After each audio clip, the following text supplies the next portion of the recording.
All right, hey, we're live Monday night, 7:03, a little late. We're usually right on time, but not tonight. So hopefully everybody's having a good Monday. And it's snowing here in Warsaw, Illinois. I think it's snowing a lot of places. The weather's kind of crappy.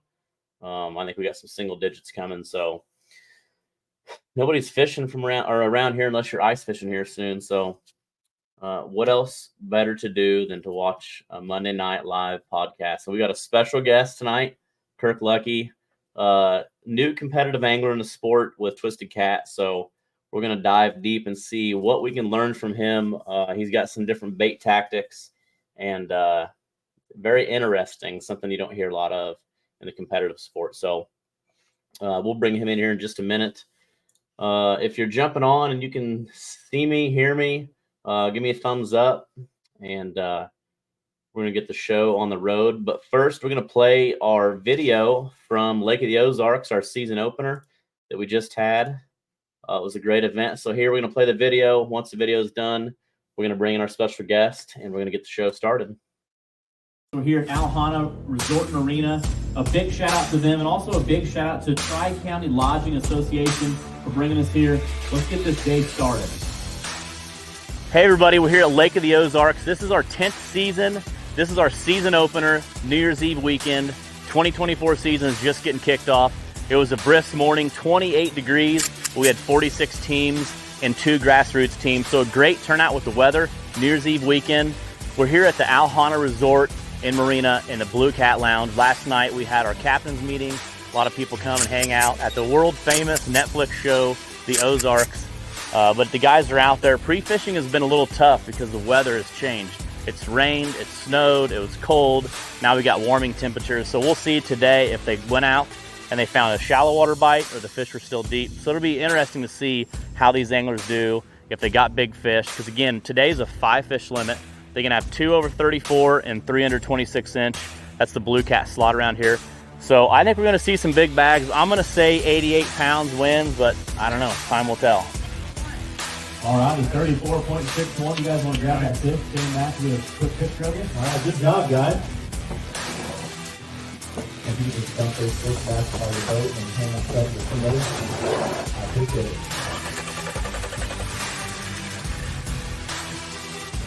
TJ and his son came from Jeff City, from Midmo Poultry.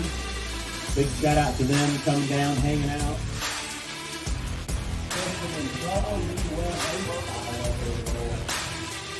Some of us said they were going to work. That's less than 9 minutes. 6 teams, it's 100% payback at $13,800. Plus our Castaway Custom, $500 big fish. So it's 100% plus $500. For a total of $14,300.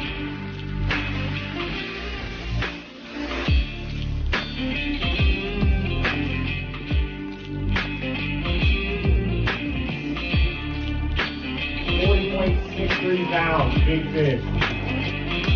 Total weight about 84.8 pounds. Good go.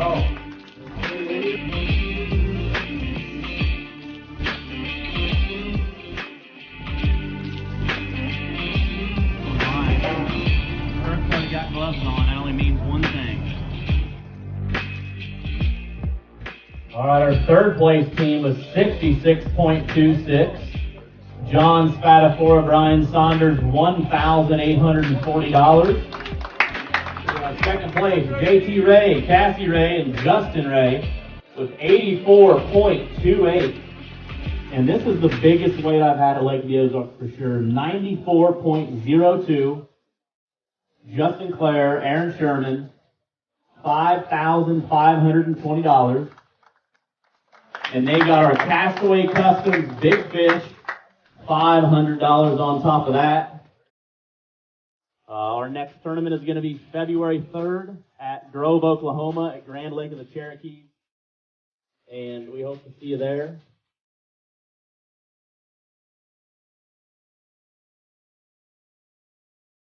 All right, so we're back. That was our season opener, Lake of the Ozarks at Alhana Resort and Marina. It was a great event. No better place to stay at Lake of the Ozarks, kind of on the big end, and you had the Blue Cat Lounge from the famous Netflix show, Ozark. So a lot of fun history. And again, it was a lot of fun hanging out there with the anglers for New Year's Eve weekend and great fishing. So last Monday night, we had Justin Clare on, first place team, and got to learn a lot about him as an angler and, how far he's become, where he's not just won the Lake of the Ozarks, but he's also done well on the Mississippi River, the Missouri River, which makes you a really good angler. So again, with this year, with the 2024 season, we've got a lot of different bodies of water from the Missouri River, Lake of the Ozarks, Mississippi River, Upper and Lower, Illinois River, Green Lake of the Cherokees coming up next, Kerr Reservoir, Arkansas River. So a lot of different bodies of water, and to be the best of the best, we're going to find out this year, as we just posted the points for the first tournament, but there's still 11 tournaments left too. There's a lot of changes that are going to happen, so it'll be interesting to see how that goes. So let's bring in our special guest tonight, Mr. Kirk Luckey. How we doing? I'm good, man. How are you? Good. I mean, I'm warm at least. It is really, really nasty outside. I had to go to Quincy, Illinois this afternoon to take my son to the dentist. And on our way back, it started snowing pretty hard. So, and it looks nasty out there right now. So I don't know. He keeps saying, "Are we going to have school tomorrow?" And I said, "Yeah, you'll have school." I mean, come on. We're not like, we're used to that stuff up here. So yeah. Oh, you said they let us off school down here if they talk about too much snow. Just in the, it's crazy. Not like when I was a kid. I know. We used to walk uphill 8 miles to school, Yeah, and I didn't even have shoes when I did it. So yeah. Oh my. So hey, everybody jumping in chat. Like I said, any questions about any of the events, anything catfishing, Twisted Cat, ask them in the chat and we'll get them answered. So Kirk, I met you I think last year for the first time, and you fished some tournaments. Yeah. Is that right? Yeah. So I guess I fished. Go ahead. I guess go ahead and kind of start on how you got in the sport and all that stuff. Okay. So I've always catfished, I guess. Kind of the go to the bank and cast out and pray and wait, and went about it that way for, most of my life.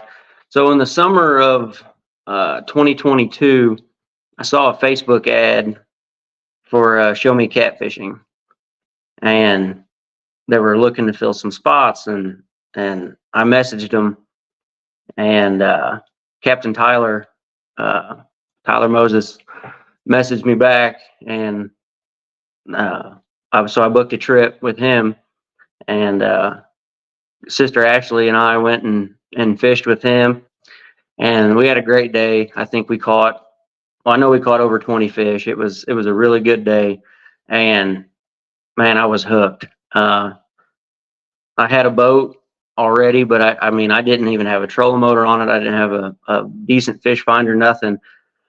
So I kind of made it my mission to learn how to do it, to learn, how to go fishing and have a high probability that you're actually going to be successful, not just, rely on luck, which a lot of it is luck, I guess, but you can definitely help your chances. So with the help of Tyler kind of giving me a rundown of the gear and stuff like that, I kind of rigged up my boat, and away we went, and spent as much time on the water as I could, watching YouTube videos, looking what other guys were doing at tournaments and stuff like that. And yeah, it's just always trying to get better and learn and learn and learn. Well, I'll tell you, I've been doing this. This is my 10th year running tournaments, and I would say by far, if I had to pick one angler that has came the furthest, is definitely you, because you've caught more fish in the last 2 years, bigger fish than most tournament anglers have, and your biggest fish was caught on chicken, which we've already had a few people asking, is this the guy that uses chickens? So I guess we'll kind of get into that. And I had fished with Nate, one of your partners too, and Yeah. he had told me this. Well, the first time I for sure knew, because Nate was kind of joking, and I thought he was really joking, but he was serious. And at New Madrid last year, one of you guys called me when you weighed, and you took the containers out of the cooler. Yeah. And I'm like, these guys are not joking. This is serious. And I think you had 2 of the big containers that were empty. Yep. Yep. So you always hear, like, in the competitive world, when you're really into it, we got to think, hey, you got to use fresh bait, cut bait, live bait. You always kind of make fun of hot dogs or whatever, like who's really eating hot dogs or chicken or soaked in garlic. But you are, I mean, literally proven multiple times, even in tournaments, you've beaten a lot of anglers using chicken. So, like, what made you start using chicken? Was it just because it was easy to get? Was it you had faith in it? Well, it was a kind of a combination of things. So I was, like I said, I was new, so I didn't really get into this and start until late summer of 22, call it that. And so I was I was learning a lot of things at once, like trying to learn how to drive the boat with the trolling motor to bump while learning how to bump it. If I could have videoed myself like trying to learn how to drive the boat and learn how to bump at the same time, it was pretty comical. So I also had gotten a cast net, and I wasn't great at throwing a cast net. I also didn't know where to throw the cast net to find bait. I didn't really know a lot of things at that point, and I was going to go fishing one afternoon, and I didn't want to get out there and get caught and not have bait. So I had seen it on YouTube on a Dieter Melhorn video that he had been using chicken, and he was on a lake. But I'm like, well, it's it's catfish. Surely it'll work on a river the way it will on a lake. So I took that along and tried with the cast net. I got a little bit of bait, and ended up put some chicken on and was bumping. And I hadn't gone. I bet you I hadn't had bait in the water 100 yards, and I had the biggest takedown of my life, and at the time. And I'm fighting this fish, and I get it up to the surface, and I netted it, and it was 33 pounds. And I mean that it works. And I mean, after I fished the rest of the day with it, caught several more fish. And I thought to myself, man, I'm not good at this by any means. It's got to have something to do with this bait. So it's just, if it's summertime and I have a bumping rod, I'll have chicken on. It's just how it's going to be. And I researched it a little bit, looked into it, like maybe why does it work, kind of the science behind it, and it's the catfish can taste that amino acids. It's very high concentrate of amino acids in chicken, and I think it's way up there. I mean, it's not the highest concentrate. I know chicken or a turkey breast is higher, but I'm not sharing the turkey breast with the catfish. I'm sorry, I'm gonna keep those to myself. But you don't need to if you're catching like you are with chicken. So yeah, exactly. So yeah, I mean, it started from a place of I was new and I wanted to make sure I had something to use as bait. And it kind of has proven itself enough times at this point, obviously, that I'd put it up against anything. And that's my opinion. So Clyde's asking, do you dope it up with something or do you use plain chicken? I buy it at the store and throw it in the cooler, and I pull it out of the package and cut it up on the board. Like I don't touch it. I don't do anything to it. I tried. I did that too. I tried several different ways. And all it did for me was add effort. I never caught any more fish by using Jello or bait fuel was one. I got, and that stuff is so sticky. I have just as good a luck with straight chicken that I don't mess with anything else really. So this is your most recent catch on chicken, correct? I think that was the 51 the other day. I think that fish came on shad.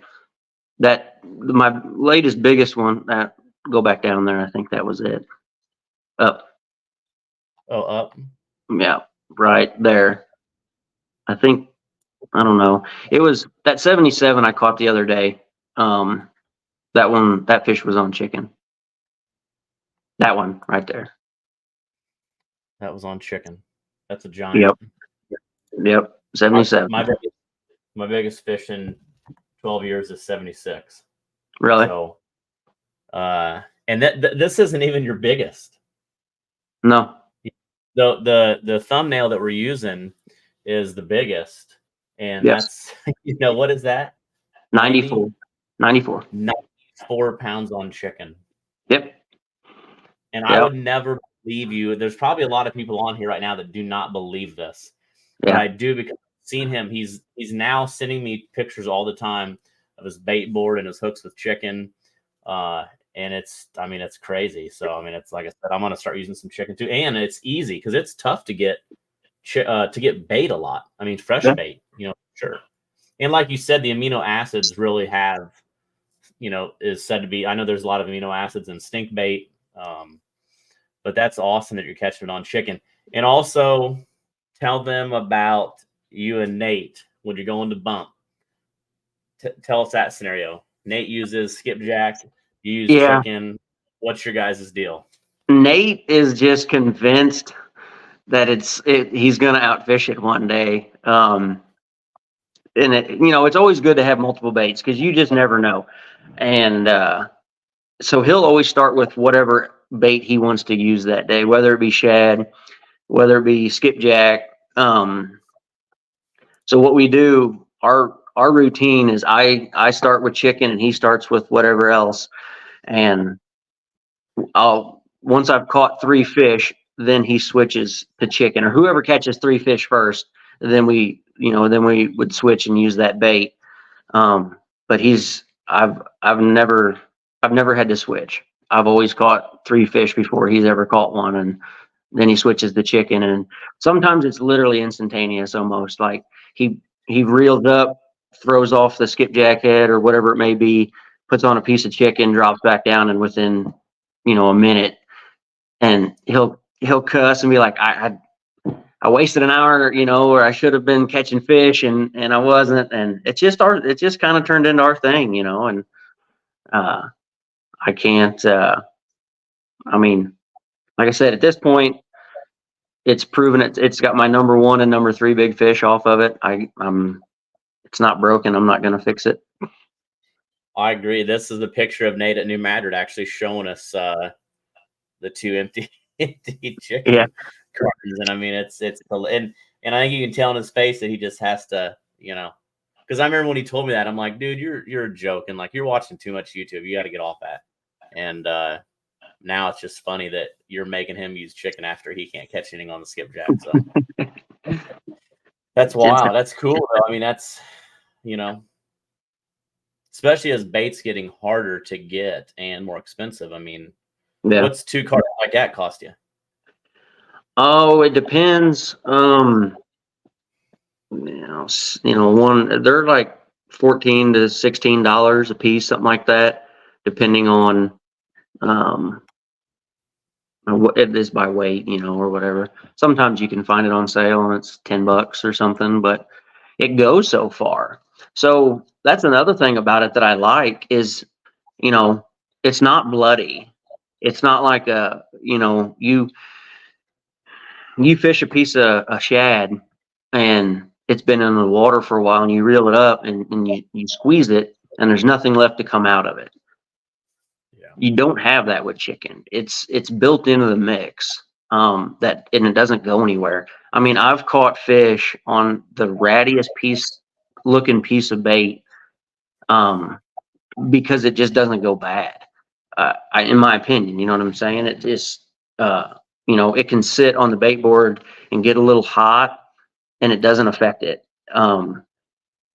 It's just kind of a tough.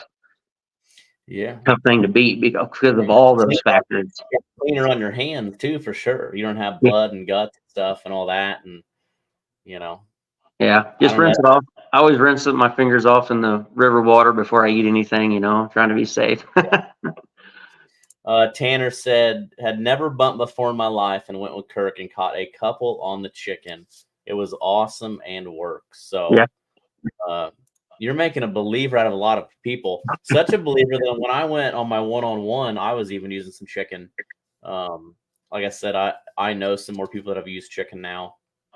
Yeah. I think some people are going to the next level and trying to put the garlic or the, what do we hear, some kind of, was it Jello or jelly or Yeah. cherry Kool-Aid and all that crazy stuff. But and Michael Doyle says, are you using it in the summer or year round? So I actually find that it does work better in the summer. I mean, I say that, but 2 weeks ago I caught a 77 on it. But as far as like an anchor bait, I do not have the same effect as I do with using it for bumping. As weird as that may sound, I don't know. I don't know what it is, whether it's have to do with being in the current, and when you're bumping with it in current, they can sense that because it's coming down the river. Whereas when you're anchor fishing, like this time of year, you're sitting more kind of in the calmer water. I don't really know. I don't know, but as far as summertime bumping goes, it's the ticket as far as I'm concerned. Yeah. Jeremy figures he said, put the whole breast on and send it. I do that. I mean, if they're being real aggressive, I'll use a whole breast and do a double hook rig, and I mean it works well. So do they hit it any harder? Like, is it a more of aggressive bite, you think, or you notice that? I mean, I wouldn't say it's any harder. I mean that 94, I was pretty sure he was going to burn my thumbprint off when he hit that. That was unlike anything I had felt before. But I mean, I think that fish is probably going to hit that way with whatever you put in front of it. I don't.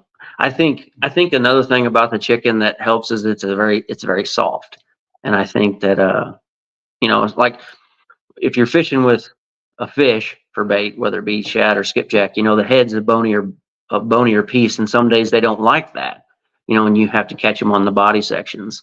Whereas chicken's always I guess that softer bait where there's not going to be the day where there's days where they're going to eat anything, it doesn't really matter, and then there's days where it's going to be kind of tough.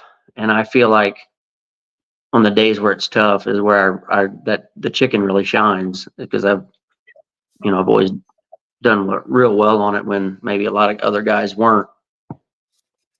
So do you typically use chunk? Do you chunk it or in strips? It's not the toughest thing on the hook. So I try to avoid the strips just because it makes it thinner. I mean, I just basically, if you take your standard old chicken breast, I'll cut it diagonally in maybe 3 or 4 pieces, depending on how big or how aggressive the bite is that day. That 94 came on the smallest piece of chicken. I mean, it was not the bite that had leading up to that day had not been real aggressive. So I had started with pretty small bait. So Okay. So my question now is, you came into the scene, you went out, and that's kind of like how we always talk about it. If somebody they see it and they want to get involved, and they go out with a guide, and then once they go out with that guide, they have a good time. Which Ryan Casey's awesome. Show Me Catfishing, Tyler, all those guys, and then you're hooked. So now you buy a boat, you get out there, and it's not like you've been doing this 10 years. So chicken has definitely helped you, I think, but there's got to be more. So like when you're going to go down to a tournament, or like what you've been doing, like what you just did in New Madrid, and then what you've been doing on lately on the river, how are you targeting these fish? like just the pictures you showed the other day in New Madrid, like, are you going out and you're scanning? So like what sonar do you have? How are you finding these fish? There's got to be, you can't just be going blind and just saying, okay, this looks good and throwing chicken in. I mean, you got to No, be, what's your technique? I mean, this time of year, it's easier, I think, because you found them or you didn't. So I'm on the boat I have a hummingbird Solix, and I'm just looking for, a mark or marks that I feel like are catfish. Um, that 77 the other day was, I pulled in behind the dike, and I always start on the south end and work my way back to the north, and kind of cut a big loop to see where they're at. And that fish could not have been any more in the corner, in the slackest water that there was. And I seen him.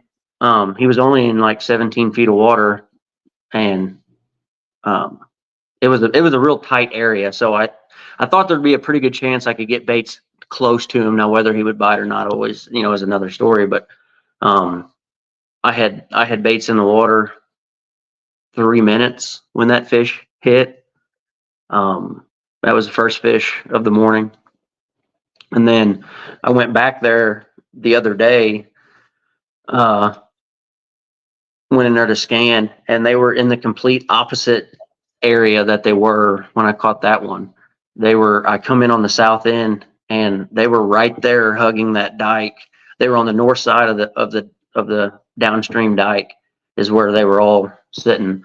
So I did I kind of spot locked out in the current a little bit and then threw to them. And again, that fish, bit pretty well instantly. When I seen the marks, I mark them. That way I can tell how far away from them I am, and then try to put, use the line counters to get close to them and go from there. So how many did you catch that day? Which day? In New Madrid. We caught 58. I mean, that's like what they're doing in New Orleans. You know what I mean? Yeah. Yeah, it was that day right here, correct? Yeah. Yeah, it was a fun day.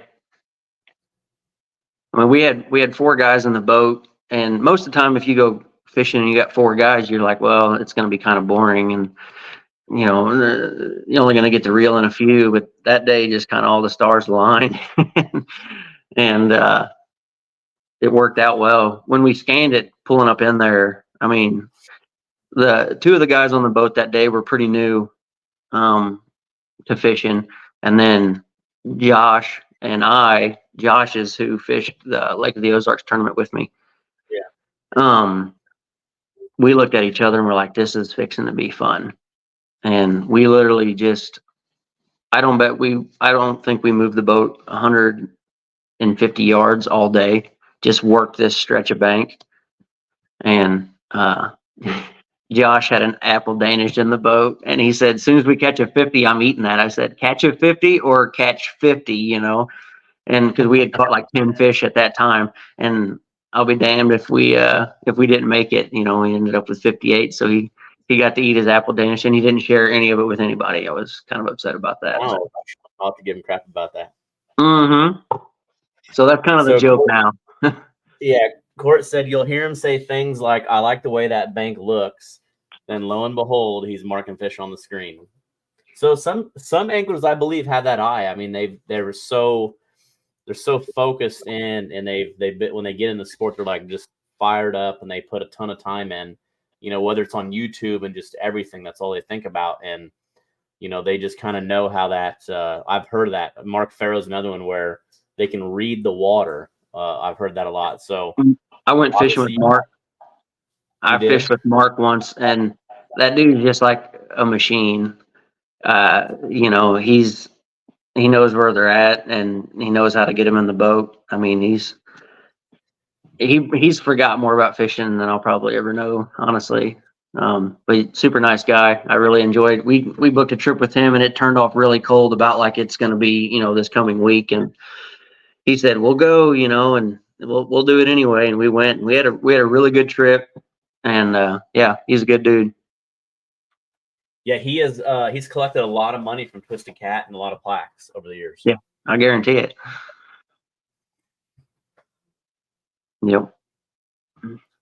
Now that she's going to be always saying he reads the water. Yeah. I don't know if you can see the comments that when I share them on the bottom. Yeah. When you share them, I can see them. I And don't he know. said it You was just kind of look. It was. Yeah, it looked like it was, Josh. Thanks for eating it all. I don't know. I think when you have a little success at something, and if you try something and it worked for you, you remember that, and we're always looking for that pattern. So if you see something that's, that stretch of bank looks just like that stretch down the river, and that was holding a bunch of fish, and it works that way sometimes. And So go ahead, keep going. It was at the Catfish Conference last year, or I think it was. Anyway, I read it was a fisherman said that 80% of the fish are going to be in 20% of the water, and that I think that's as true as it gets. There's so Who much said dead air. I don't remember. I thought it was at Catfish Conference, but it may not have been. It may have been an article because, like I said, when I kind of got into this, I read every article I could, and I watched all the videos that I could. But I think that's very true. There's a lot of dead water, and you can waste a lot of time fishing where there aren't fish or where there's not that many fish. You can help yourself out a lot when you kind of figure out what they want, and I'm not no pro at it by any stretch of the imagination, but I'm working on it and starting to work a little bit. Yeah, and I mean that's another thing. I got a few questions from the YouTube side, but I guess that's what I like to see is, I mean, that Twisted Cat is not easy. No. There's a lot of great anglers. I mean, a ton. Absolutely. So I think it also makes. I had another talk with a guy today, and he came and he said, "Man, I had a big head at Lake of the Ozarks. I thought I fished that lake. It's kind of my home lake. I thought I'd really, whip some people," and he didn't. And he's like, it's like that was a tough field, and anytime you can finish in the top and going to New Madrid and using chicken and finishing up there, catching probably more fish than anybody in that tournament. But like I said, I love watching new anglers, and this is a testament to people that are watching that are wanting to get in the sport. Like it can be done, and you can. The more grind you put in, the more time. I mean, look what Kirk's doing. There's a lot of anglers out there, and like I said, you have really came a long ways quick. Thank you. It's fun to watch. Does somebody's asked what are your hooks? So like with the chicken and stuff, are you using a circle hook still, or are you using any kind of treble hook to keep it together more?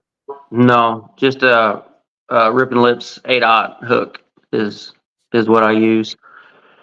And I hook it where it's borderline going to come off. You know what I mean? I lose a lot of piece of the bait because they short bite me.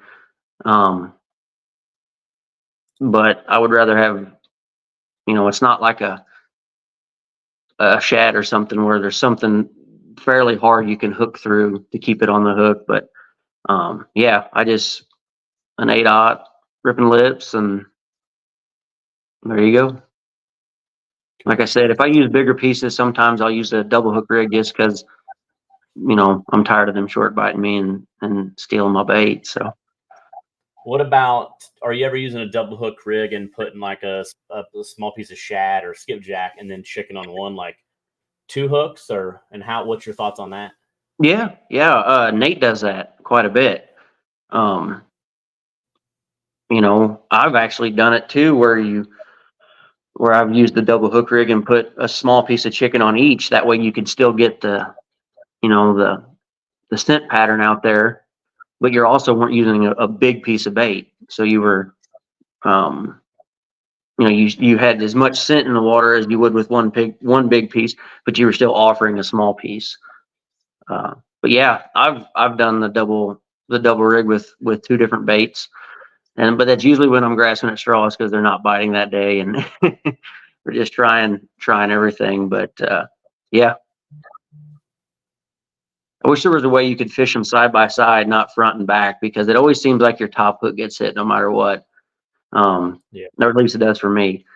So if you could fish it side by side somehow, that would be interesting to see what would happen. Yeah. So let me see. I had some other questions.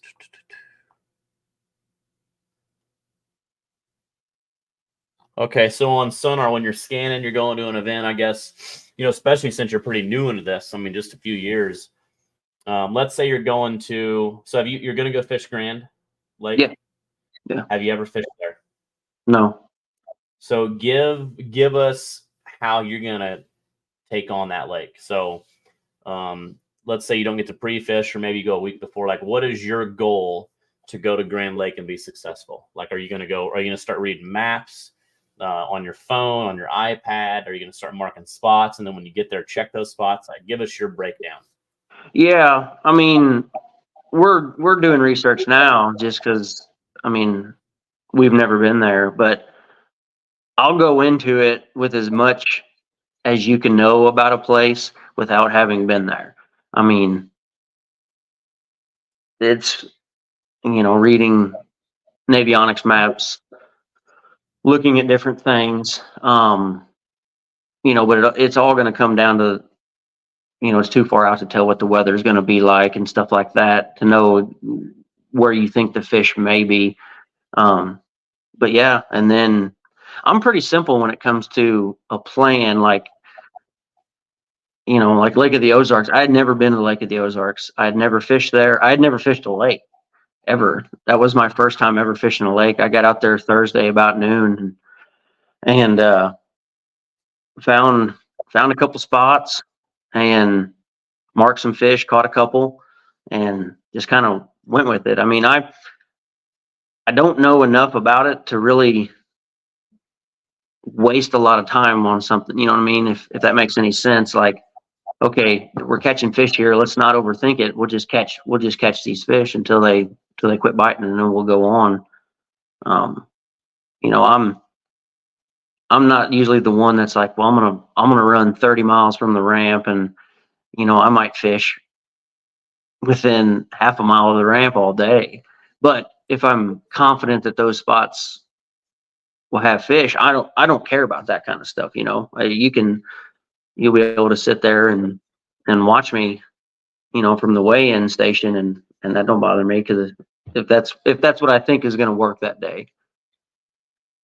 Well, so many people like to go far, you know what I mean? So, I mean, we have anglers going 80, 90, 100 miles one way.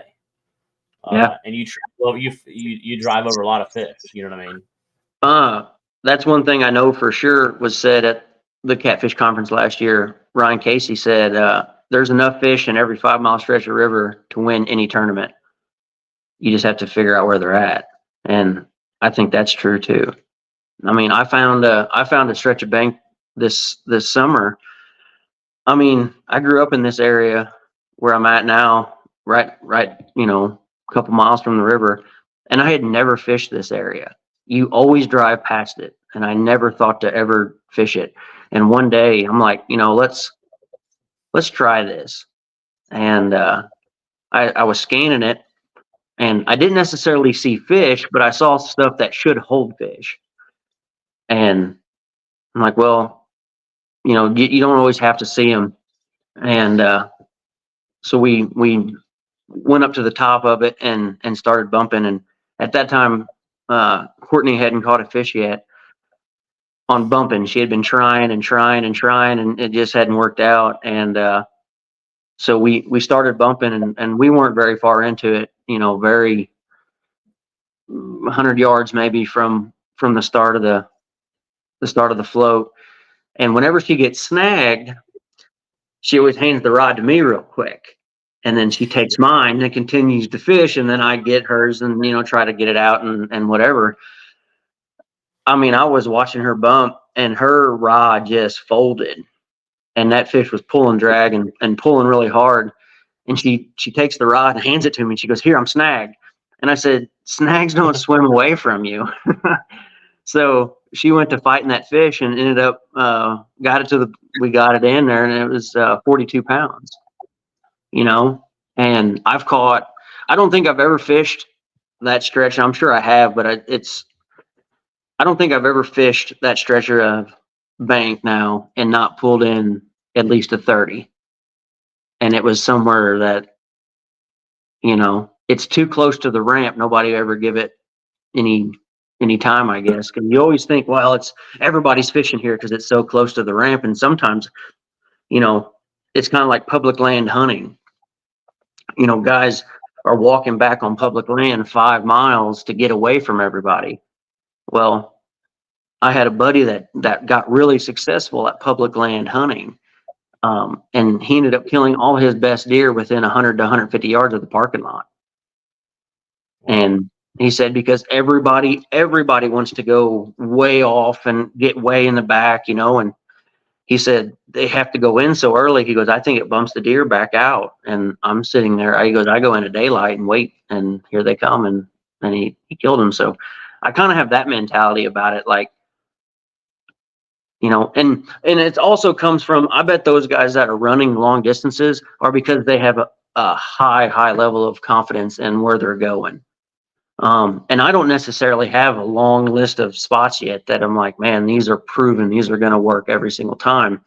So, I mean, I have my areas where I do well, just like everybody, but I mean, I don't have a little black book yet of spot after spot after spot. So, if I'm going to be just searching for fish and I take more time with baits in the water than, you know, driving half your tournament away or something like that with, you know, driving to your spot. So I don't know. That's just kind of my approach. So do you have a black book yet of spots, or are you every time you go out, do you record water temp, water level, rise or fall? Are you recording that stuff? Yeah, I keep pretty close eye on the river stages and all that stuff and wind direction and everything like that. But I think that has some effect. I mean, I know it does, but at the end of the day, I know a lot of guys that won't go fishing because they're like, well, it's an east wind, or it's, you know, falling water or whatever. And I go on those days more so because, you know, it's not supposed to be good that day. So if I have a good day, then I really figured something out. And that's a vital piece of little, you know, information to have, is if you can be successful on days when you're not supposed to be.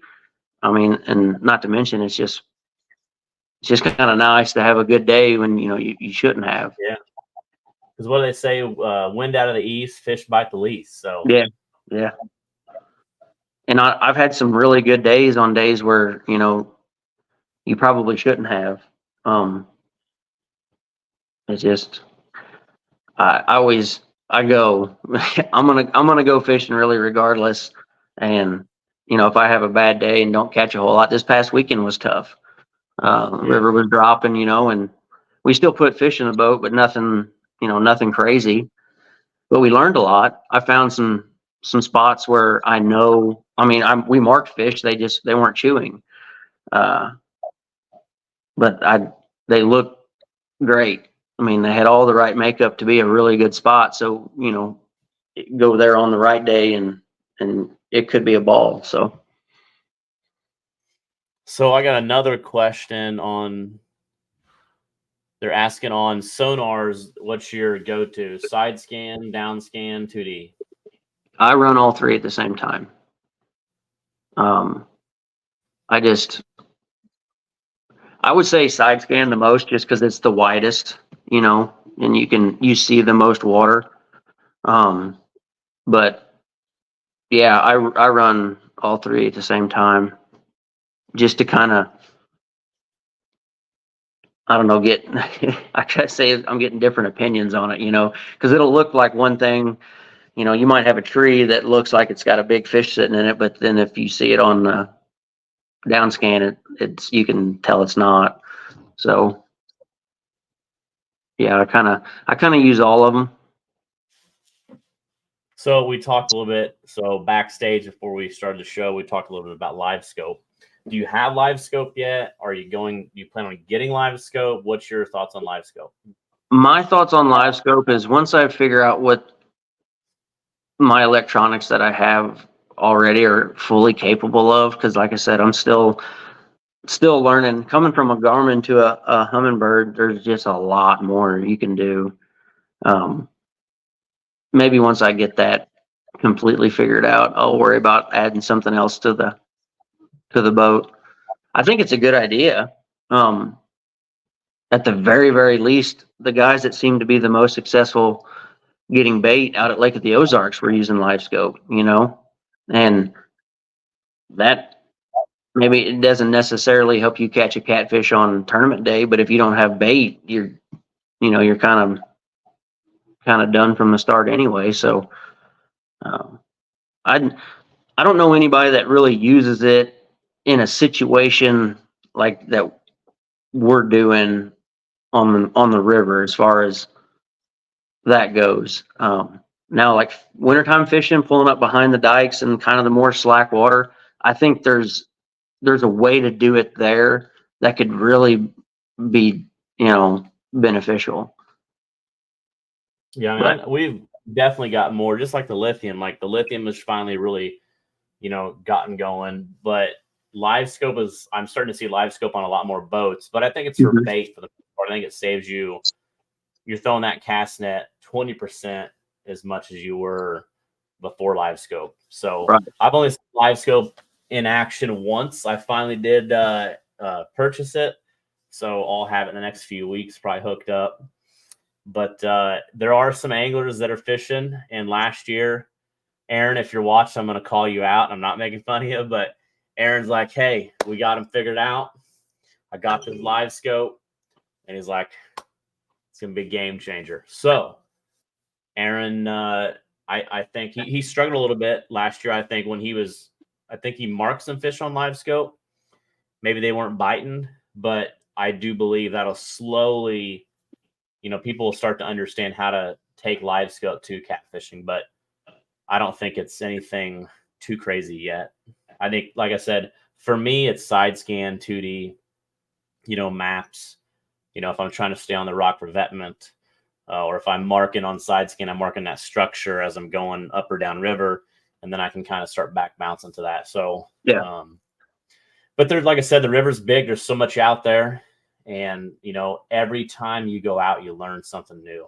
So I think the time on the water and just like I said, watching videos and listening to other anglers, that's why we have all these different anglers and different aspects on the show on Mondays. But I think that we learn a lot. He said, Aaron said, it's great for bait and learned it takes too long for marking fish. So, but I said, but Aaron, you know what? He's trying. So that's cool that he's out there and he's putting the time in. Yeah. And that's what it takes. Somebody's going to figure it out. I mean, somebody will figure out a way, even if it's not 100% or if it's not, if it's not the way we think it will be right now, there's a way to apply that and help you put fish in a boat. I'm sure of it. True. You cut the wings off. You got the wings off the chickens before we throw them in. Clyde says, what are your thoughts on a tournament with no electronics? And, I've heard this a lot. So let me hear your thoughts and then I'll give you my thoughts. Fish in a tournament with no electronics? Yeah. Well, I guess, it depends. Like, if you put me out on this home stretch of river here where I live and told me I couldn't use my electronics, I feel like I'd be fine. You know, I know the area enough. Now, if you put me on Grand Lake next month out there and said, "Here, have a ball," but you can't, if you took my fish finder from me before I took off, I don't really know it's you become so reliant on it. It's such a good tool to have. Like I said, you don't even necessarily have to see the fish. Using your maps and seeing the ledges and all that stuff, that right there it can be a game changer for you. So, I mean, I think if you had a tournament with no electronics, wherever you hosted it at, the home team would win. That would be my opinion, because they would be like, well, that's fine. We over here works good and over there works good. Towards the rest of us would just be scrambling around, and you know, you would be try to apply the knowledge you have from everywhere else to the situation you would be in. I'm sure there's Yeah. guys that know enough about fishing. I mean, the guy you had on last week, he'd probably still whoop me pretty bad even if I had a fish finder and he didn't. So, Oh, yeah, I don't know if Justin's on here or not, but yeah, I mean, it's, again, that goes back to like the one-on-one stuff that we're doing. I think that'd be something fun to do in a one-on-one type thing or something. But I think the no electronics, again, there's so many, every angler is different. So I don't think that electronics are just, I mean, some anglers are really, really good at it, obviously, but most people are using the navionics to at least get started. Like if they're going to a lake and they say, hey, you're spending an hour or two on your navionics at home or at work and or whatever on break, but you're finding those spots and then you go and kind of scan. And, I think some people spend so much time trying to find fish and, those fish move. And how many times do we see a guy's on them on Thursday, on Friday, the weekend before?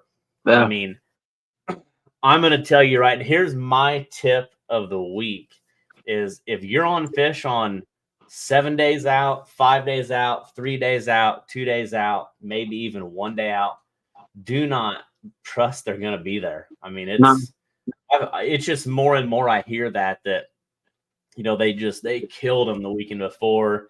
I'm going to throw Donna Moore out there. I love you, Donna Moore, but he was on a heck of a pattern, 7 days before Lake of the Ozarks. And look at what the weather did 7 days out. I mean, it was wild.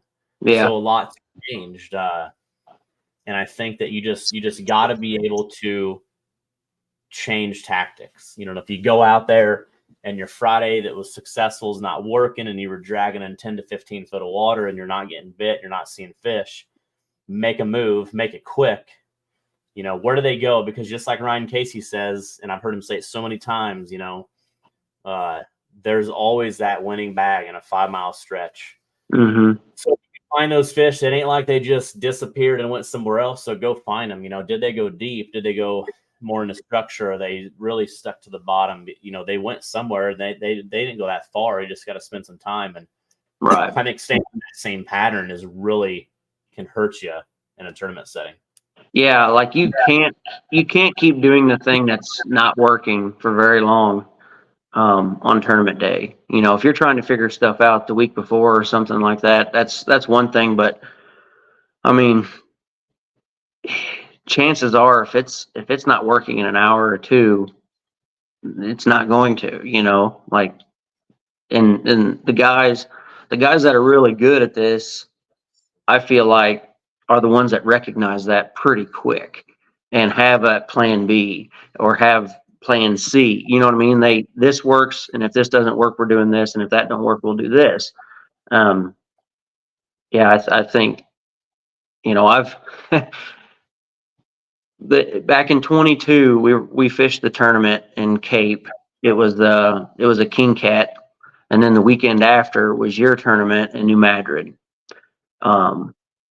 We fished on Monday, pre-fishing for that king cat, and we had over 100 pounds. Would have been our best bag, best three that day, and we were just oh my God, we were riding high, like this is great. Can't wait for Saturday. And I think Saturday we ended up catching like a 12-pound fish. And, none of the spots where we had found them earlier in the week, there was nothing there. And I'm like, wow, this is so this is tournament fishing. Okay, it's not just as easy as you think. And I've done that several times where you have a really strong day leading up to tournament. I mean, I've yet to do, great at a tournament. We usually catch some fish, but I just having it all put together and having the plan, you're so reliant on that fish still being there, still eating, and how finicky they are. It's like, oh well, the river dropped 6 inches overnight. I'm not going to eat today, and which means, well, that spot's kind of burnt. You got to go find something else, and the guys that can just roll with that, I mean, those are the guys that you're seeing in the top 10 every week or every tournament because they got it figured out. Yeah, I agree. Like I said, always said, it's tough to win every tournament. My goal is to always be in the top 10, and that's tough to do. So, I mean, that's, you can't just go and say, I'm going to win this tournament. But if you can be consistent, especially on different bodies of water, and like I said, I think there's a lot of anglers, but Justin Clare right now, I think he's one of the most consistent anglers that's out there, and he's proven it. And that's my goal as an angler, and I think that's a lot of anglers' goals. What is your goal this year? Like, what do you want to do or to prove? Well, I mean, you've already won over 90. Yeah. What's next? I would love to have just a really good day at a tournament. I don't need to win it. Whatever it may. I want to have a day that, when you're going back to the ramp, you're like high fiving about it. You had a lot of fun. Like New Madrid last year, we caught 32 fish that day. We didn't win. Obviously, we didn't even make the top 10. But man, what a day! It was catching fish and having a good time. Like days like that. I don't know. I would like to have a really strong showing in a tournament this year. That's really my goal, just to keep learning and keep getting better at this, and catch a 100-pounder. That's well, the rate that you're going, I think that's going to happen. You know what I mean? I had caught a fish, a 10, a 20, a 30, a 40, all the way up. I needed a 50. I'd never caught one in the 50s. They'd either be high 40s or 60s, and I caught my 50 the other day. So I got the only one left is in the 100s. So that'll be, I guess that's my goal. I think that's everybody's goal that does this, though. That's awesome. So let's go back to that New Madrid tournament where you caught, I think we had close to 60 teams. You caught 30 some fish. Mm-hmm. And was there a point where what was your big fish, would you say, in your bag? No, I think we had two that were, 21, 22, something like that. Yeah, it was something around in there. You had like around 70 pounds. Does that sound right? No, I think we were like 60. So in the 60s. So yeah. Was there a point where you're like, okay, we've caught all these fish. Do we make a move? Like, where are the big fish? Should we move further down? Should we move further up? Was there a point that you thought, do we move? Do we stay? Because you always hear, always bring Jason Jackson up. He says, don't leave fish to find fish. Yeah. So what was your thoughts? We left fish that day to find fish, and it didn't work. We made a run to a place that I had found fish earlier that week. I found there was some pretty big marks, and I'd caught a pretty nice fish. Okay, and actually I seen a guy catch one there the year before in the 2022 tournament, and that fish had to have been 50s or 60s.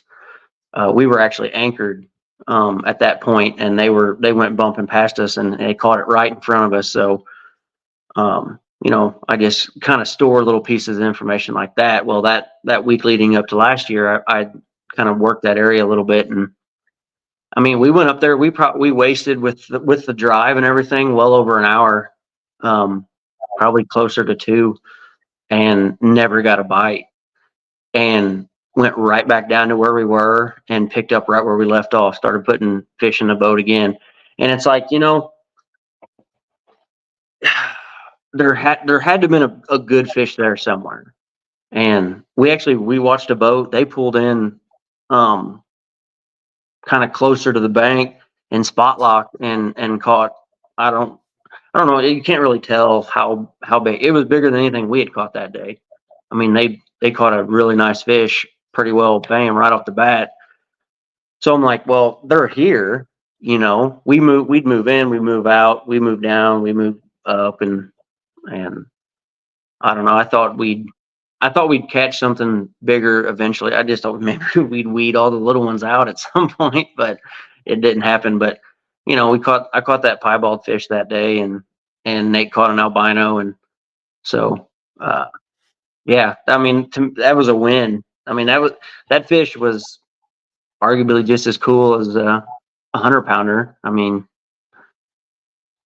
it's pretty neat. Yeah, I'm trying to find that fish. And you said you're going to get it made, right? Yeah. My buddy Blake's making a replica of it for me. So here is that. That is cool looking. Yeah.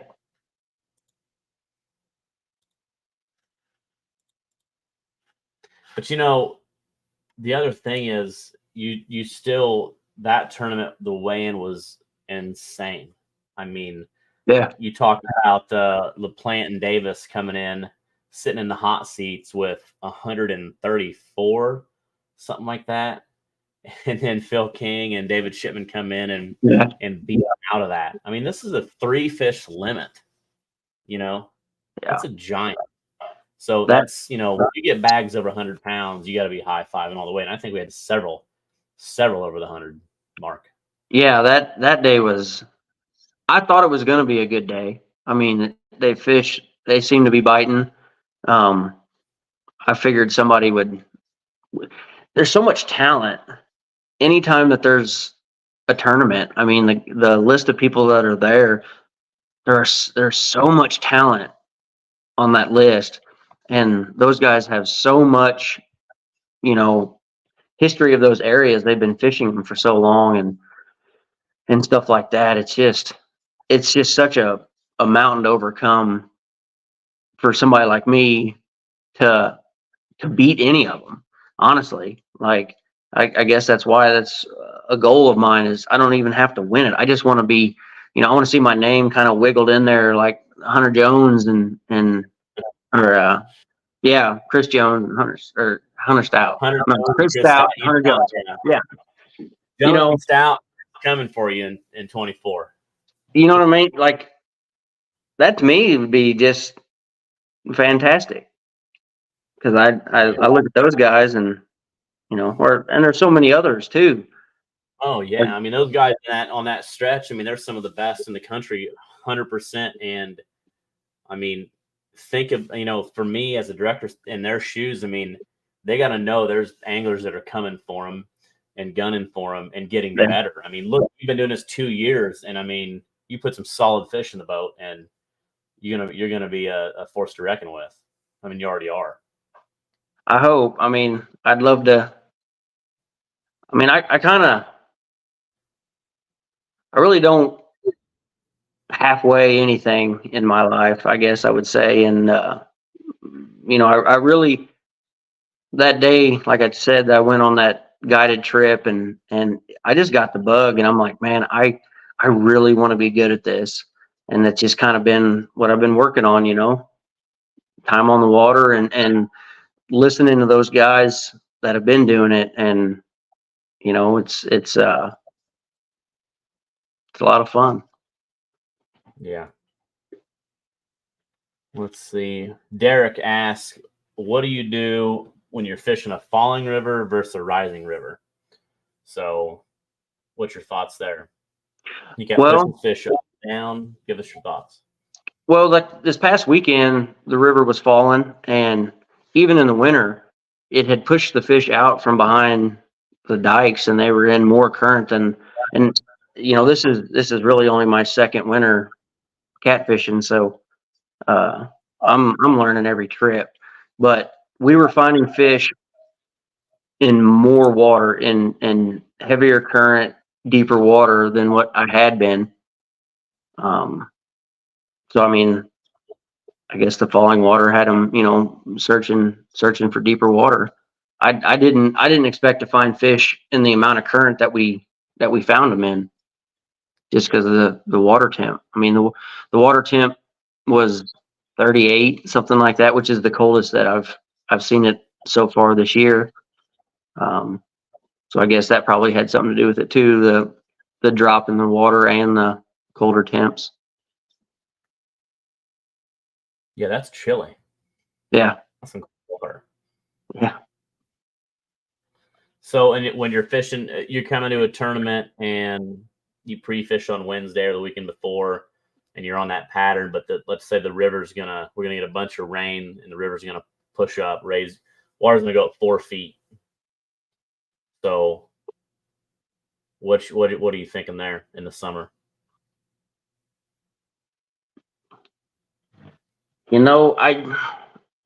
I think that they're gonna get out of as much of that current as they can because it gets so crazy.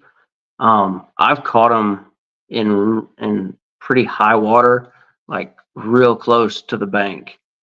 Try to get where that seam is up against the bank where it's not as fast. And I mean, it's flooding all that stuff that has been exposed. And I think that brings out a lot of stuff for the bait fish to eat. Therefore, the big fish are going to move up in there. I haven't done it in years and years and years, but um, when we used to put out trot lines on a rise was always our favorite. You know, we'd find us the stretch of bank, a rocky bank or whatever, and put your willow pole in the rocks, and your top hook. We always use live bait. That top hook might only be in 6 inches of water, but the river was going to come up 2 feet, and it always seemed like that top hook was catching the biggest fish. And I think that's what it is that when that water's coming up, whether it be night crawlers, whatever on the bank, the food for the bait fish, that's where they go. So therefore, that's where the big fish are going to go. Yeah, and that's what we hear a lot about. When the water goes up, and especially when it gets high enough where the fish like to go in those fields. That makes it really tough. Because you can't get your boat in there a lot of times. Yep. So another question is, this is on. Somebody asked me today. Ask about floats. So you use chicken. Is there any special rig that you do? Are you using rattles, the demon dragon floats? Like, what's your thoughts on that? Because not a lot of people using chicken. So you're already using chicken, and you're with 100% into that. Do you think that having a float with a rattle matters, or are you just So, like super simple? I just am convinced if I don't have a rattle of some sort on my rig that I'm not going to catch anything. So you'll hardly ever, ever, ever find me without using some type of rattle. Normally, I don't use on a bumping rig. I don't use a float. I just use one of those small, rattles on the line or whatever, up above my chain swivel. But I started to experiment a little bit with the demon dragons, stuff like that this summer, and I caught fish on them. I didn't catch any more fish than I normally. I didn't see any huge jump like, wow, these are real. You know what I mean? I would kind of fish them side by side. Use one rod that had one for a while, and then one rod that didn't.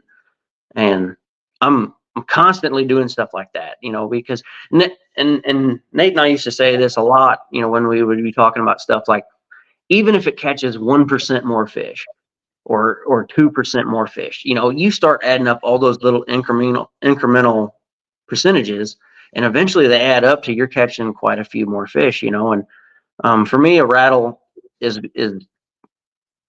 part of that. Like, I don't think it ever hurts you, but I do think it helps you, so that's kind of my look on that. But yeah, normally I run a pretty long leader as far as my hook leader, and then my weight leader, I like it to be short. I don't know why, I just do. So when you And say like a short weight leader, like you're talking 3 inches, I mean, how no, short? 9 maybe, something like And that. what about your leader then? I don't know, 2.5 feet. That's a pretty big leader then. Yeah, something like that. I just feel like it's,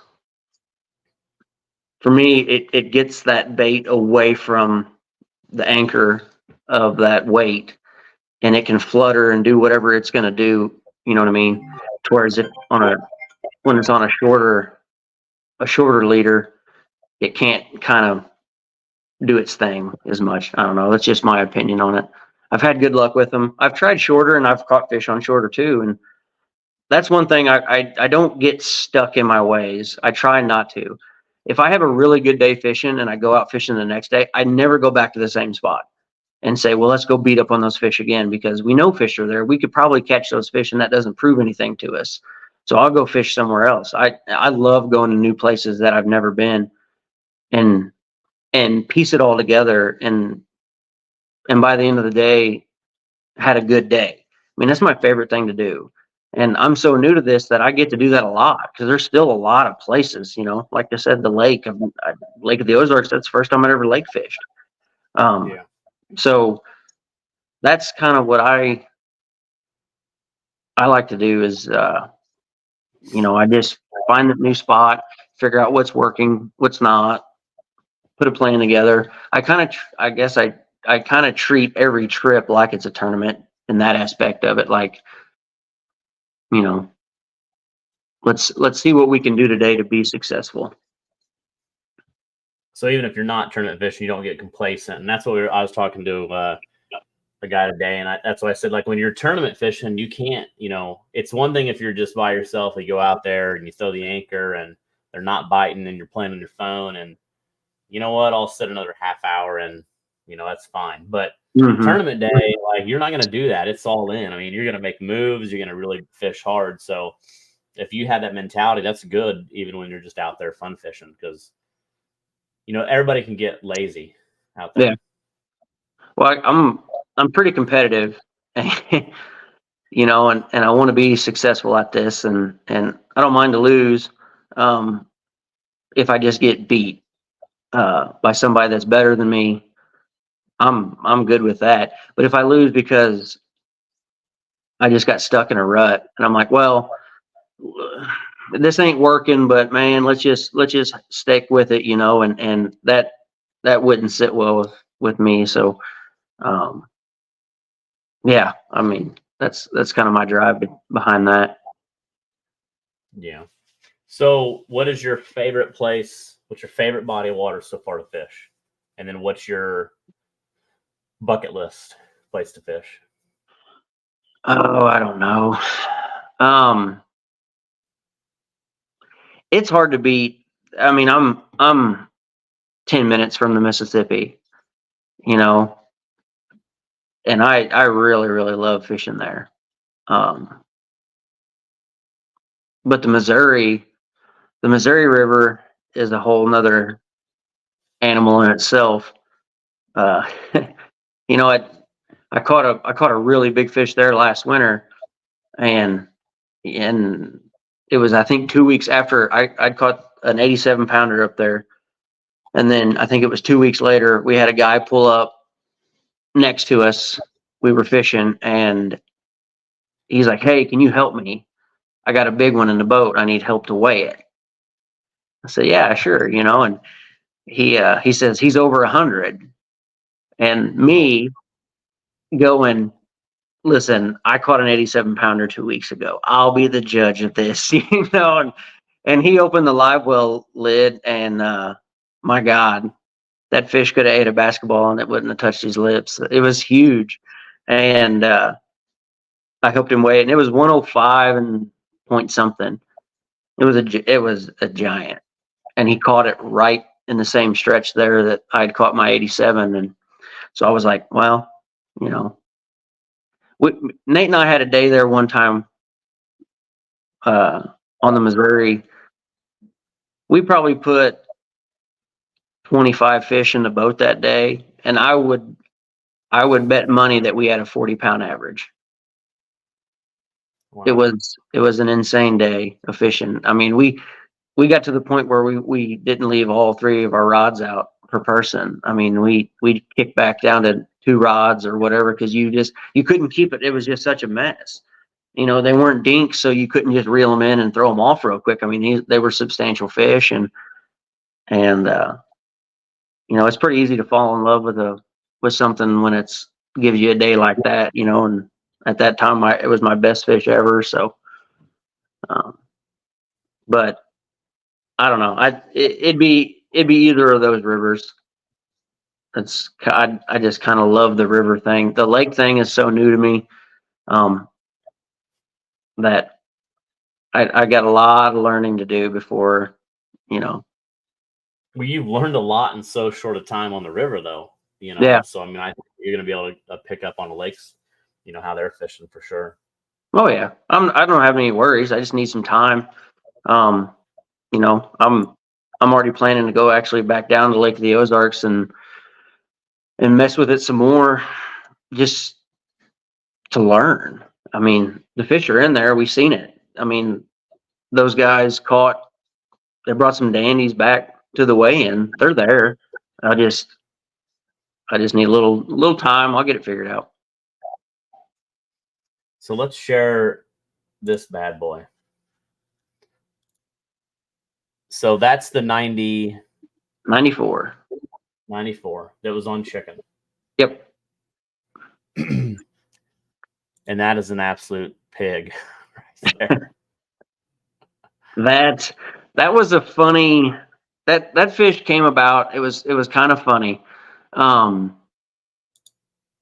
had talked to a buddy of mine the day before. He fishes too, Aaron Meyer, and we had talked about going out the next morning. Well, I was on the way to the ramp, and I texted him. I said, "Hey man, just let you know I'm headed to the ramp." And he goes, "Oh, I'm still in bed. I think I'm just gonna sleep in." I said, Still "Oh, in. yeah." Well, I mean, this was like 5 in the morning, 5:30 or something. So I said, "Okay, you know, well," and then I was like, "Well, maybe I should just go home then, since I'm gonna be by myself." And I'm like, "No, there's some new water out there that I want to try. I'm gonna go check it out." So I launched the boat and I took off, and I get to where I wanted to fish, and there was a barge coming up the river. In that particular spot, I was going to be pretty well in the channel. And so I'm like, well, I don't want to start fishing here and only get a little ways down and then have to get up and get out of the way, you know, and let this barge go through. I'm going to go over here. I'll go over here and look around, wait for this barge to get out of the way. So I drove over and started scanning, and I seen 2 or 3 big trees kind of in a row. So, well, you know, I didn't necessarily see any fish on them, but I that good structure like that, I said, "Oh, this ought to work." So I spun back around, went back north, trolling motor down, baited, dropped the line down, and I don't know, I'd only been bumping maybe 5 minutes when that fish hit.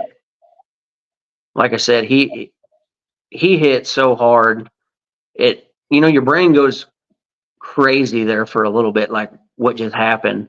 And I'm like, I I don't know what I snagged, a submarine. I'm like, this can't be a fish. It's pulling. So, I mean, I was thumbing it. I had both thumbs on the spool, and it was like I wasn't touching him. I mean, he pulled off almost 100 feet of line in an instant.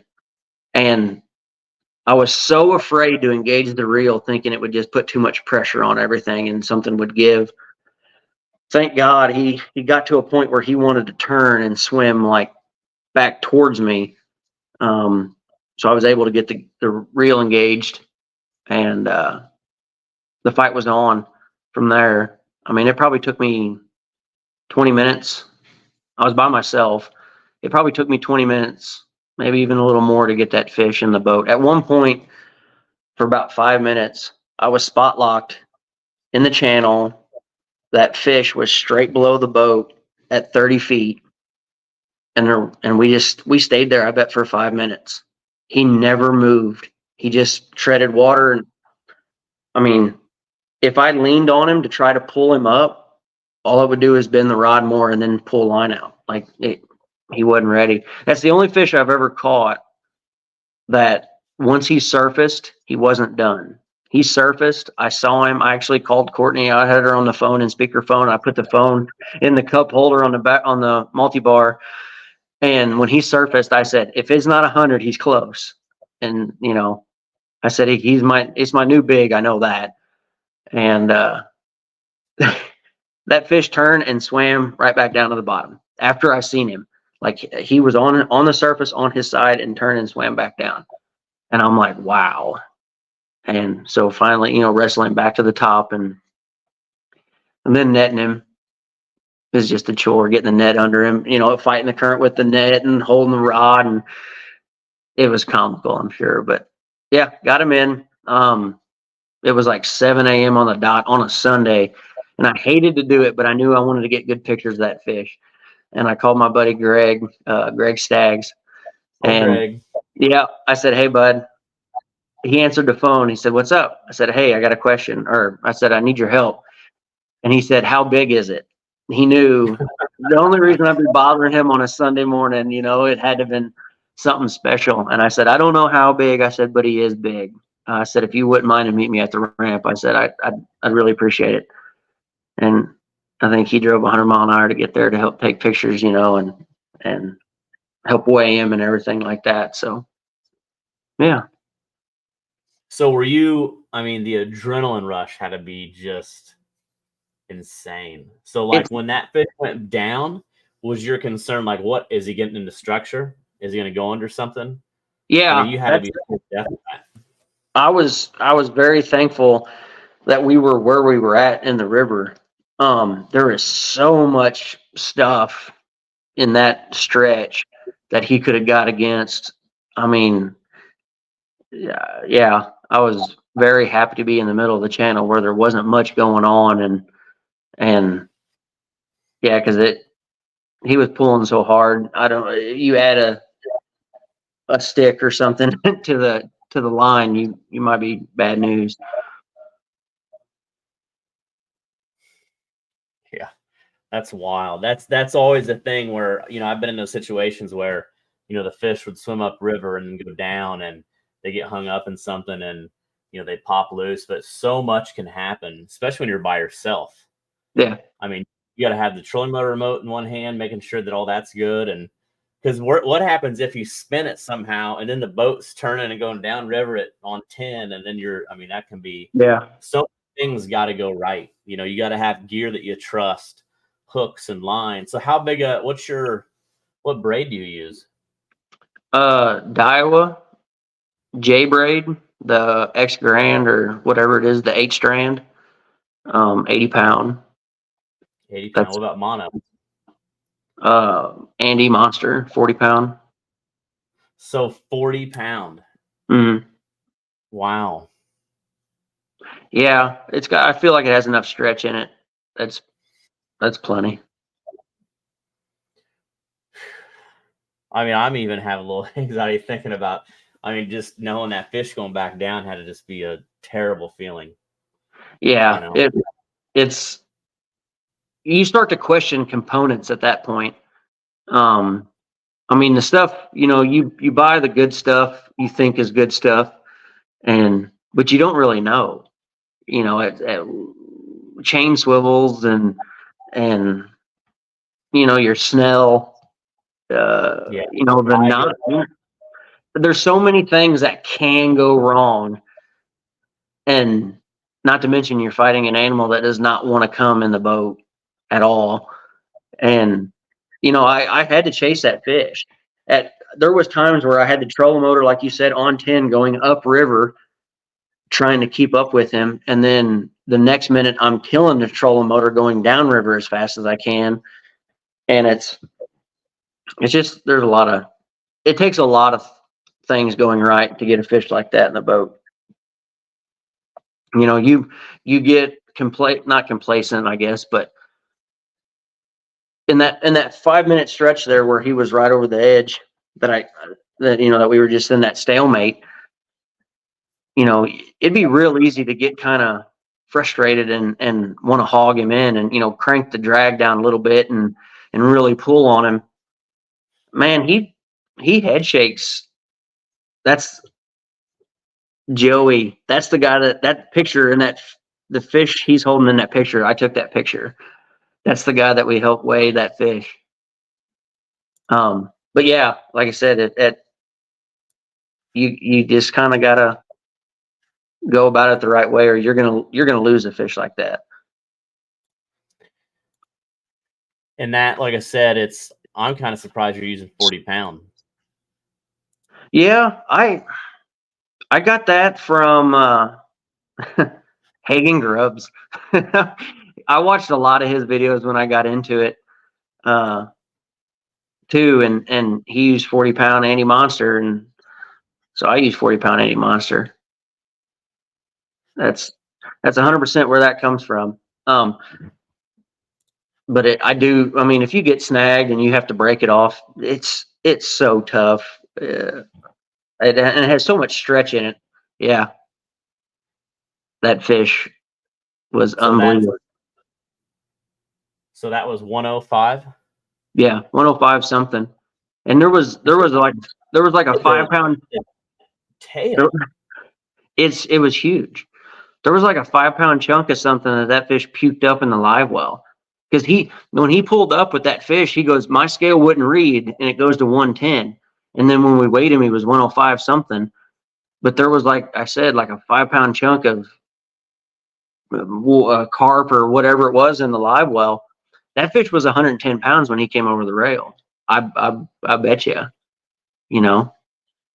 Could you imagine getting tail slapped by that thing? I'd ruin your day. I give that guy props, that Joey right there, because he was fishing. The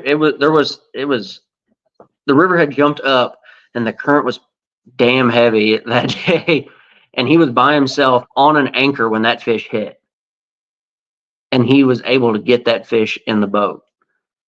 That props to him. That's pretty awesome. That's just an absolute, like I said, I've been lucky enough to see 2 over 100, several in the 90s, but the biggest we weighed was last September in Alton, at 106 or whatever. But it's just, I don't know. That's when they hit 100, it's just a different animal. I mean, you just can't. You got to see. I mean, that's a really good picture, by the way. You did a good job. But you got to see that fish in real life to understand like how big, like their tail. I mean, that's a massive tail. Like his fish there, it doesn't look as girthy as like my 94. Like when I'm holding that 94 and like it's spilling out between my fingers and my gloves, you know what I mean? Like that fish was unbelievably long. I mean, look how long that fish is. Oh yeah. I don't know if he put a tape to it, but I think I want to say mine was like mid 50s, but it was 40 something around. Yeah, it's crazy when you catch a big fish or a fish that you think is big. When you catch you catch a 50, You know, a 50 is a tank. That's a great fish. Yeah. And then you look at that fish and go, that's 250s. And it doesn't even make sense unless you've seen it. It's like, how? This fish is, you know, a 50-pound fish is big. How can it be twice that? And then the world record's almost 3 times that. Like, it's crazy. And you look at, I mean, it must have been foggy that morning where Joey was fishing. it was, I forget what it was that morning. If you look on the around his fish, it looks like there's a bit of fog. He might be trying to black out the background so we can't tell. I know, I'm just messing with you on that. Yeah. There's a bigger picture, but it looks like he's kind of. Okay, yeah, I can see it now. Unfortunately for him, I know where he was when he caught it, but that's okay. He was on the Mississippi. Huh? He was on the Mississippi, right? No, that fish was on the Missouri. Oh, it was on. So you guys were just fishing close by, and then he. Yeah. So we were fishing. I had caught that 87 right in that area, and we were in that. We were actually getting ready for the Alton tournament. That would have been. When was this fish caught? What time? Before the Alton in March or September? March. Yeah, so we started going up to the Missouri in like January because I had never been up there. That was me and Nate. I'd never been up there either at he. So we started going up there. I think he was off work on Mondays. So we fished every Monday from like January 1st leading up to the tournament, trying to get some stuff figured out. And we did. We had, going into tournament day, we had a hell of a plan put together. And that's when the river came up like 7 feet or something like that, whatever it was. It was tough. And we just didn't have any clue of what to do about that. I mean, neither of us had done it long enough, which then again, I don't think a lot of people knew what to do because it was pretty slow. We only weighed 20 boats. Yeah. It was boats out of 67. Yeah. And nobody broke 100 pounds. No, I don't know that we got an actual bite all day. I think we had a fish swim into the line once or something, but I mean, all the spots that had been producing, you know, there was nothing there. And I didn't know enough about it to combat those conditions.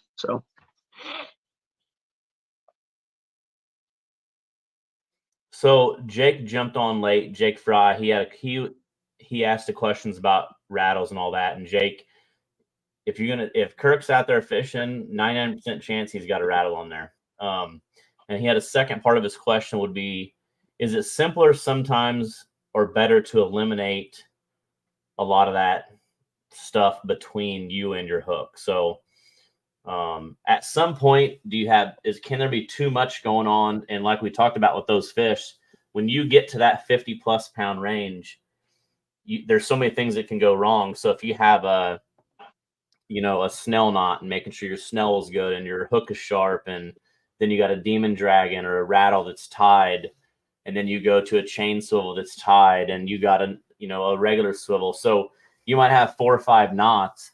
And if you get complacent and lazy and you're fishing on the same leader, and you've caught 10 fish, should you have changed it? That's where sometimes like some anglers like to be simple, Yeah. But if you have confidence in your knots, like Doug said, and your terminal tackle is key. But when it's that one time, because you will not get a lot of chances to catch that 90+. Right. That one time you better make sure you didn't get lazy and you didn't have a bad knot and said, that'll do, or I should change this. I've got some fray I've been, bumping in the rock revetment, and you don't change it because it'll bite you in the butt. I think it comes down to that. Like, as far as for me, would eliminating some of the stuff be simpler? Absolutely. I wouldn't have to sit at at this table building rigs. It would be easier, but it goes back to that, what I was saying a while ago, where if it adds 2% more fish, and then if I feel like this adds 2% more fish, it's worth it. It's worth the time and effort. Yeah, it's not the easiest, but and you might catch the same fish. I don't know, but I don't feel as confident that I will. I will take that off chance that I have a bad chain swivel and it gives away. I will take that 100 times out of 100 rather than to be fishing with a simpler rig that I don't have the confidence in. I'm just, and that's just how I go about it. I mean, but I typically do not get lazy on stuff like that. Like if I see a burr on something, you know, or hell, I've been fishing this rig. I've been lucky. I haven't lost this rig, but I've been on several trips with it. You know, I'll cut the knot or and redo them or cut the, I do a lot of, no, what am I saying? Crimps. Yep. You know, if you feel like your rig's been on there too long and getting a little wore out, well, take it off. You know, I keep a bunch of them ready, you know, put a new one on and then that goes away. Cause that's kind of on you at that point, I think. You know, I was talking with Seth the other day and we were talking tackle and, you know, the difference between, you know, a $3 no name brand versus the brand that you know and trust, that's $5. I mean, in the grand scheme of things, that's a small price to pay to have a better component and to have more confidence.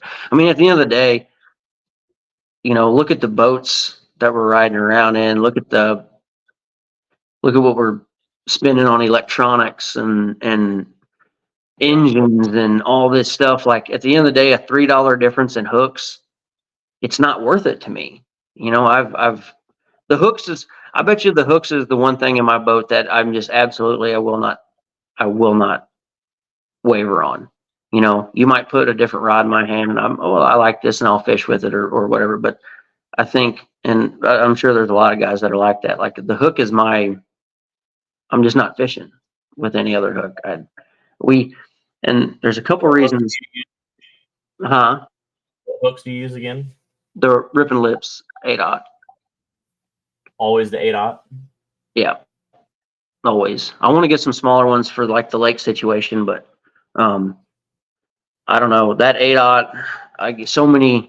So when I first got into it, I bought so many different hooks and tried this and tried that, and I lost a really, really big fish one time. I guess this is the one time that I can actually look back and think and point out, like, I got lazy. I bought this brand of hook.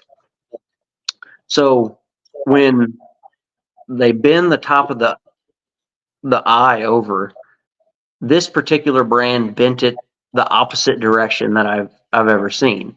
So when I tied my snell, I'm left-handed. I had to tie my snell backwards. And when I cinched that down, I was like, that doesn't look right. That doesn't look as good. It doesn't feel as strong.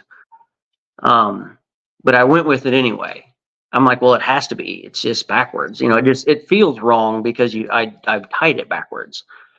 And I went fishing a couple days after that, and I hooked. At that time, it was the best hit that I'd ever had. And I fought the fish for about 15 seconds, and it was gone. And I was heartbroken. And I reeled up, and my hook was gone, and my line was a curlicue. It just pulled the snell out. And that was the last time I ever had one of those hooks in the boat. And then one of those days that we were fishing, I think it was the day I was telling you that we averaged probably 40 pounds of fish on the Missouri.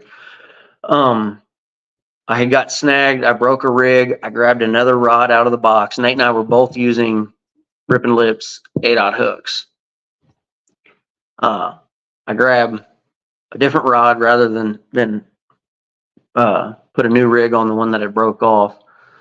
Cast that pole out, and it had a different hook on it. One of the hooks that I had used previously. Hooked a dandy, got him to the boat, seen him, got him surfaced. Probably mid-50s. That fish turned and took off. He was gone. Hook come out. Ended up losing. We caught every fish that day. We didn't lose a single fish except for 2. Both of those fish came on that one hook, that one different hook. And it's just in my brain now that I can't, I love the look of other hooks, and I get a lot of people saying, well, that wire's so thin, don't you think they're going to bend it? And I'm like, if that 94 pounder didn't bend that hook the way he hit and the way he pulled on it, I have no fear that anything will. I don't feel, I think it's just going to be what I fish with. And back to like what they say is if you're confident, that's the start. I mean, you got to be confident in your gear and trust it.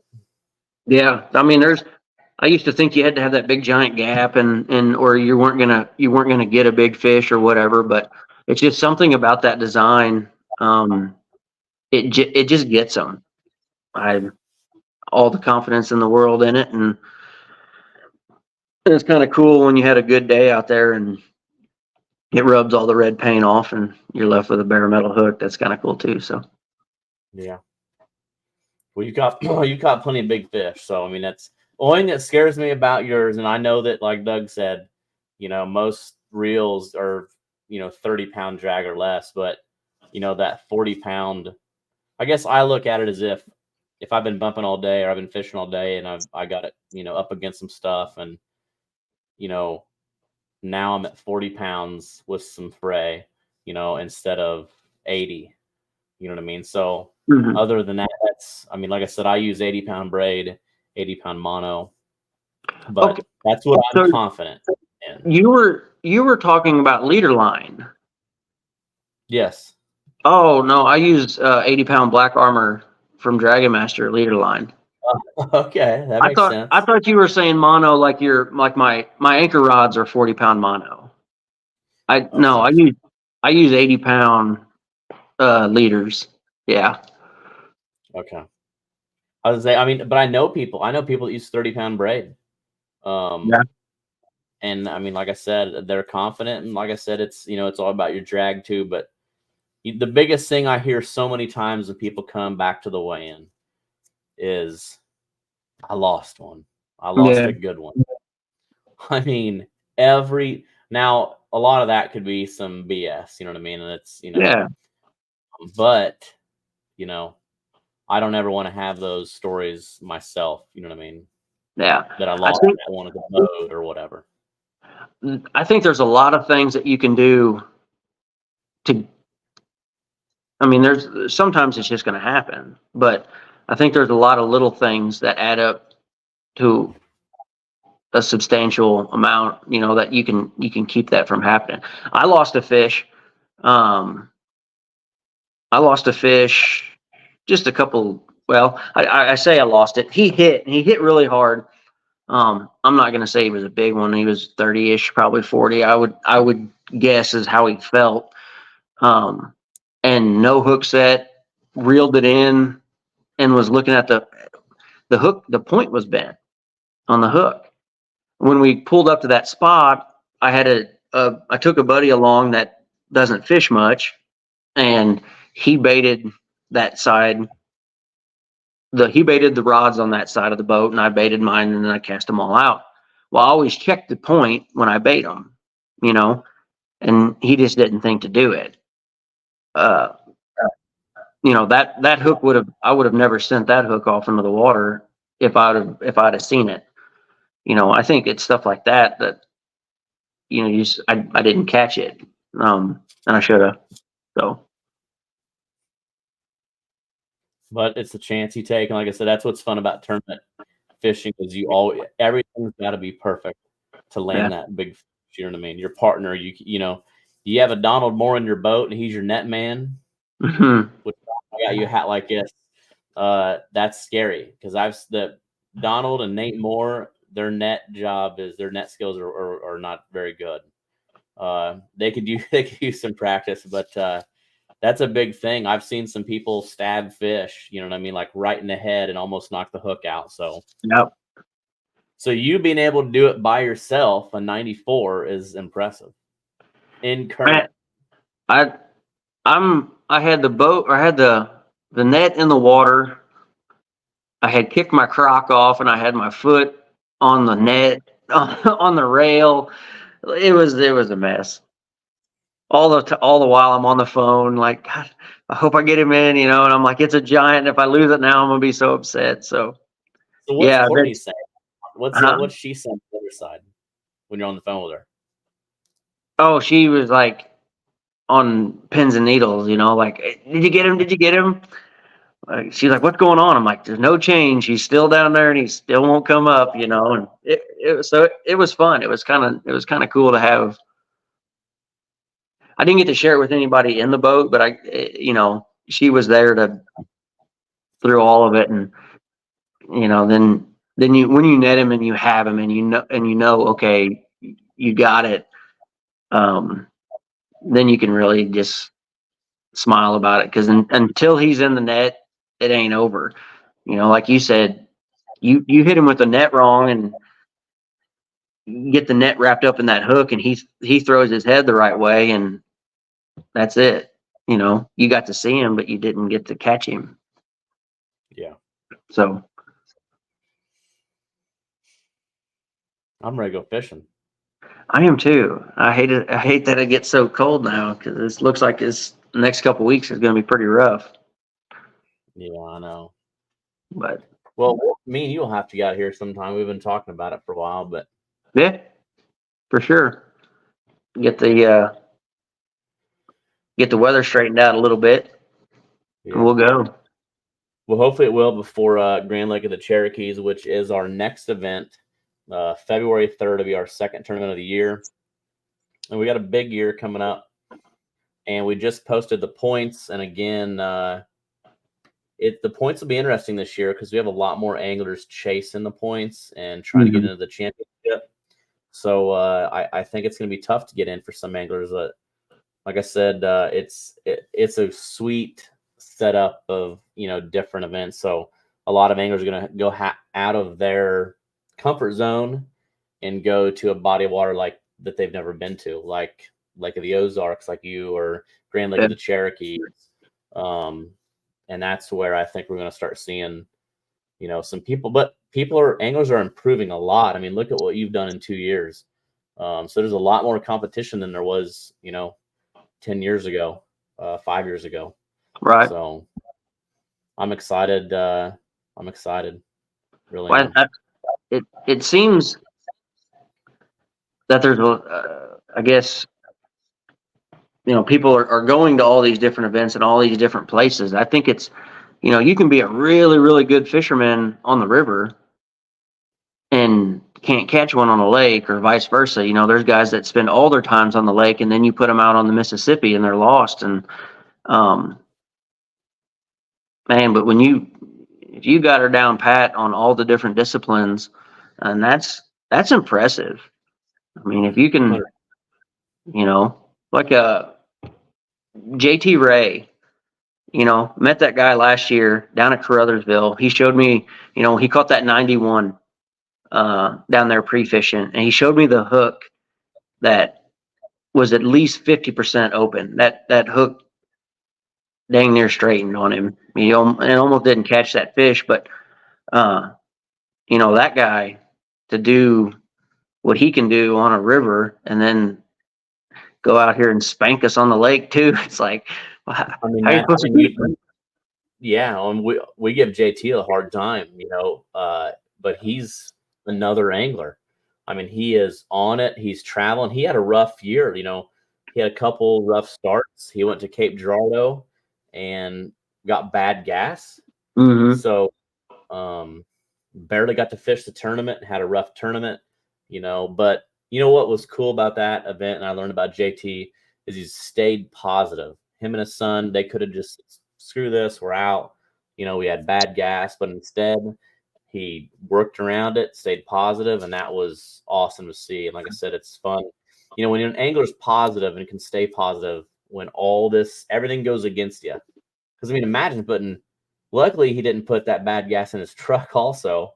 Yeah. But that's a big deal. Then a day before the tournament, you just put 50 gallons of fuel. It's all bad in your boat. Yep. So, and he went to the Mississippi and did well. Then he goes to Lake of the Ozarks. He's a tough contender too, and I think he had a great start to the season with a second place finish. Absolutely. So, you got some guys that didn't really fish a lot of the trail last year. I don't know what Justin Clare's, what his plans are, but I'd hate to see him fish a couple twisted cat this year. I'll tell you that right now. Yeah. He's tough, real tough. Yeah.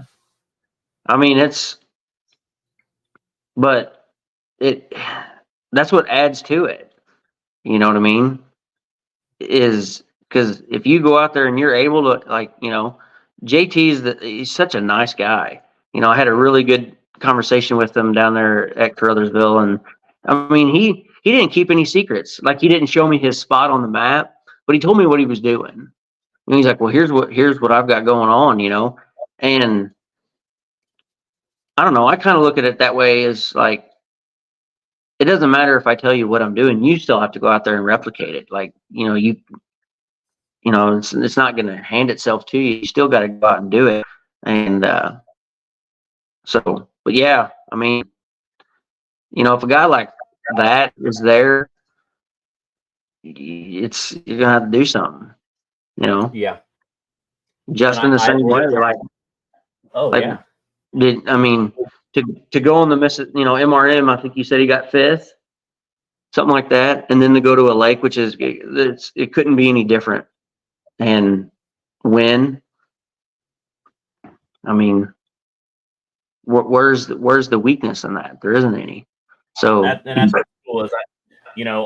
10 years ago when I started doing Twisted Cat, I could pretty much tell you the top 10 teams. It was just, you had those teams and they were just always in the top. And times have changed. There's a lot of new anglers getting involved.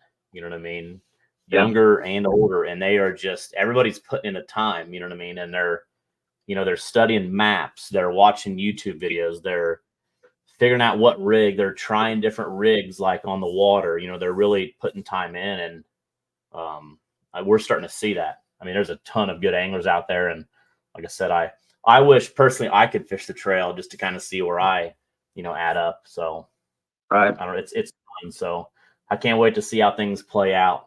We just got one under our belts, so a lot of changes are going to be coming for sure. Yeah. Oh yeah, it's going to be a trip, and I'm going to enjoy every minute of it. Well, maybe not every minute, but for the majority of it, I've really come into this, and there's so many good dudes out there, that it's just a great environment to be in, and it's really given me a lot. Like the Catfish Conference, like the whole family goes, and we're all giddy about it, and we love it, and it's just given us a lot. I had a boat and then upgraded this year and got my Sea Arc, and got the Easy Cat, and we use that thing all the time. That's just where we want to be, and so this world of catfishing has given us, myself, the family, and people around me. I get all the time, now that I've kind of figured it out a little bit, it's so much fun to get to take some guys and put fish in the boat. And my buddy Tanner, him and I own archery shop together. We've been friends forever, and we're in business together, and took those guys out there this summer, and he caught I said, I think I got a bite. And I said, you'll know when you get a bite. I promise you'll know it. I said, you're hitting rocks right now. I said, when you get a bite, you'll know it. And and then all at once, bam, it hits him, and we catch some fish, and For my money, there's just nothing better. You know, a couple buddies in the boat and you had a good day. Like my buddy Lee, you know, he'll every time he fries fish, you know, he'll Captain Kirk's blue cat, you know, and send a picture of it or whatever. And uh, it's just a kind of lifestyle, really, and I love it. Yeah. That's what it's about, man. Yeah, it Well, really is. anything else you've got to add? Anybody you want to thank or call out or Call out. I mean, I've got a ton of people to thank. I mean, honestly, Captain Tyler, this all started with that trip. You know, with a good guide, and just a good guy in general, putting us on fish like that. I mean, that's what started this whole thing for me. That's what lit the fire and made me do this the way that I have, I guess. Um, so yeah, I mean that and the we should do a one-on-one sometime. And I'll use my chicken, and somebody else can use whatever they want to use, and see what happens. We should feel like Yeah. the same stretches of river and stuff. That way, it's really apples to apples as much as I guess it can be. Yeah, no, That'd be that'd kind be fun. Yeah, yeah. That, like I said, we've done our second 1v1, and it's just it keeps we don't know where it's going yet, but we're just having fun with it. And again, it's another thing like this live podcast, weekly podcast, to just kind of bring value to anglers. And just like you got started by going out with a guy that gave you a good time on the water. You know, I went out with a buddy. Before that, I didn't care about catfishing or fishing at all. And just one buddy took me out one night, and that was it. Yeah. Now, we're both on the podcast on a Monday Yeah. night talking about catfish. So it's just taking that opportunity to go out on the water with somebody. And I try to take as many new people as I can to get them hooked. I tell people all the time, they'll say to me, you know, hey, I'd like to go sometime. And I'm like, it's really no imposition to ask me to go along. I mean, I was like, because I'm going fishing. If you want to go get in the boat, I will 100% be happy to take you. You know what I mean? It's like Nate, when Nate fished with you, and he won that tournament. What was that? What tournament was that he won? Fishing for Freedom, and that was so much fun because he had never been on a boat fishing before. Yeah. And you know, it's just watching him catch that. Like, we had some big flatheads that day, and the last one we caught at like the very end, and I think it was 40. And just his face, like he was just like a kid, man, on Christmas. I mean, it was awesome. So you had posted the video for, I think it was the Cape Girardeau tournament that year. That was in 22. And I commented on it. I said, if anybody would like to tournament fish, I would like to tournament fish. And Nate reached out to me, and that's how we met. And I said, okay. I said, let's meet in St. Louis, and we'll fish under the arch. Okay, so that's what we did. And we met. And he told me he didn't have a ton of experience. And I also had next to none. But when he had never bumped before, and I didn't know that. So when we get out on the boat and we pick our spot and we're going down through there. And again, we hadn't been fishing very long at all. And I can picture it just like that happened today. His face when that fish took off, he was using the Ripping Lips bumping rod, and it folded it, and he's holding on for dear life. And he's like, oh my God. And it was a 40 or a 41 and hit like a train. And you know that I'm like, he's like, this is my biggest blue cat by a mile, you know, and he caught it within 5 minutes of him and I's first trip ever, you know, and it was pretty cool. And that's Nate. I never met him had it not been for you and the tournaments and catfishing in general. So you meet a lot of good guys and then make some really good friends. Yeah, and it's funny with Nate. So after we pre-fished and had a good day pre-fishing, and then we go Saturday morning and win that tournament. And when we're literally coming, after we're driving, we don't have a far ride to the boat ramp. He's on the internet buying rods and gear before we even get to the boat ramp during the tournament. That's when I'm saying he's all in. So I mean, that's cool. And then I remember, you made a comment, and then he messaged me. Then he messaged. That's cool. That's so cool. Yeah, Nate is the most testing out theory guy I've ever met. He'll I don't know, I thought this might work, so he'll try it. And that didn't work, or it will, And so yeah, it's yeah, it was kind of cool how that worked out. Yeah. No, he's a good dude. Well, man, Yes, I appreciate you very much for being on the show tonight. And the weather sucks right now. We just got to deal with it. But I guess one thing we can look forward to is we're a few weeks away from, or less than a month away from, Grand Lake of the Cherokee in Grove, Oklahoma. And I'll have all the information out about that event this week, from hotels, the weigh-in, and all that. We'll be putting in at Wolf Creek, which is an awesome big ramp, lighted ramp, lighted lane. So it's going to be a good event, and we got a lot coming. This is 2024 finally, and we're rocking and rolling. So again, thanks for being on, everybody. Thank you for watching. Share this video with somebody that wants to get in the sport, and yeah, we hope you come. And again, we got the grassroots. It's $50 entry.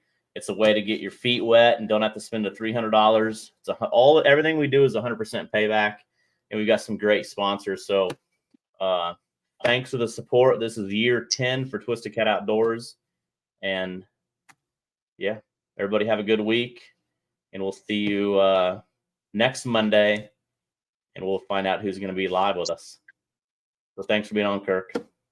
Yes, sir. Have a good night. All right. See you, everybody. Hey, anglers. We hope you join us February 3rd at Grand Lake of the Cherokees in Grove, Oklahoma. It's our first time on that lake. We're really pumped about it. Again, we got 100% payback for a $300 entry. We also have our Grassroots Series as a $50 entry, 100% payback. But come join us, Grove, Oklahoma, Grand Lake of the Cherokees. Going to be a fun time, February 3rd. Hope to see you there.